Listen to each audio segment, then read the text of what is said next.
Hey guys, it's Colby. I've been posting videos as Aristogamer, but that site is now on indefinite hiatus. Sad face.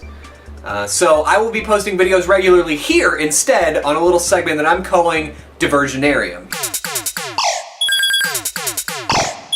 On the first episode, I'd like to talk about something I'm just now getting into. Comics. I know, most of the people on this site read comics, most of my friends read comics, and you probably have a comic book within 20 feet of you right now, but when I was a kid, the only comic I was ever really exposed to was the Teenage Mutant Ninja Turtles Martial Arts Guide.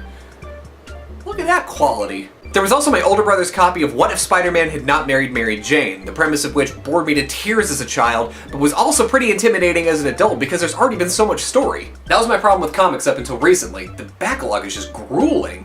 It takes Superman, and keep in mind, I've never read Superman.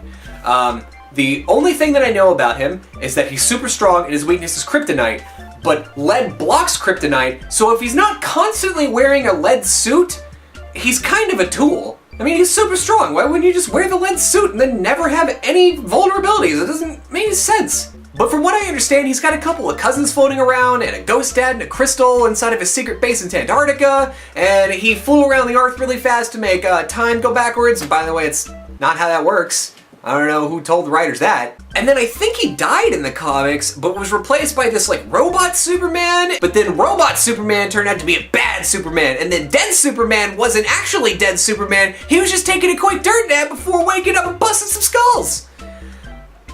I think? Now tell me, when exactly am I supposed to come into that mythos? And in what parallel universe that the Flash created am I supposed to start? And which Green Lantern is the dumb one who uses his god powers to create giant comedic egg beaters? I want to read about that one.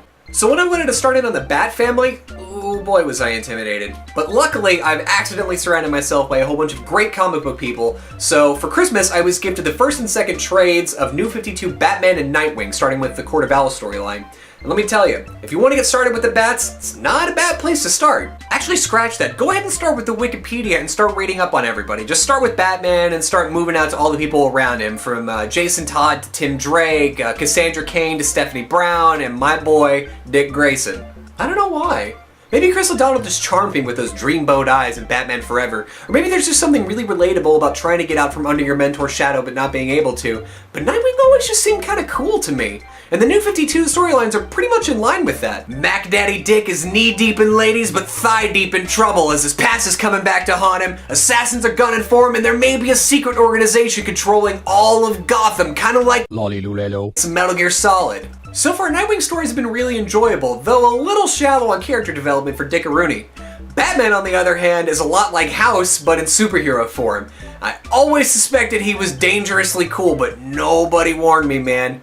Nobody warned me! He's all tangled up in the Court of Owls too, but way, way more than Dickie Ding Dong Dizzle. His mental mind space is all discombobulated with, are owls real? Are they not real? But they definitely are real, but maybe they're not! The art in Batman is excellent, from the stylization of certain faces to show off different emotions, to the gritty but not comically gritty version of Batman that's in this one. I'm really liking it.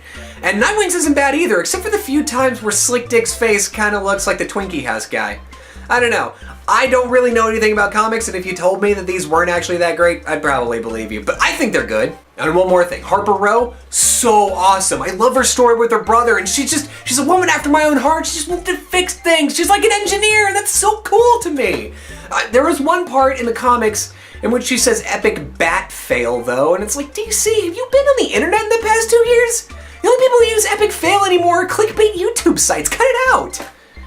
But anyway, Harper's style is really cool, and I can't wait to read more about her. So there you go. Comics may seem really intimidating to get into, but they're not. You just gotta pick one and sort of take the plunge. And if you don't really understand anything, Google Sensei always has your back. Though these are my first comics, they're definitely not my last, and I can't wait for the day when I come back to watch this video and say, oh god, did I really say that about Superman?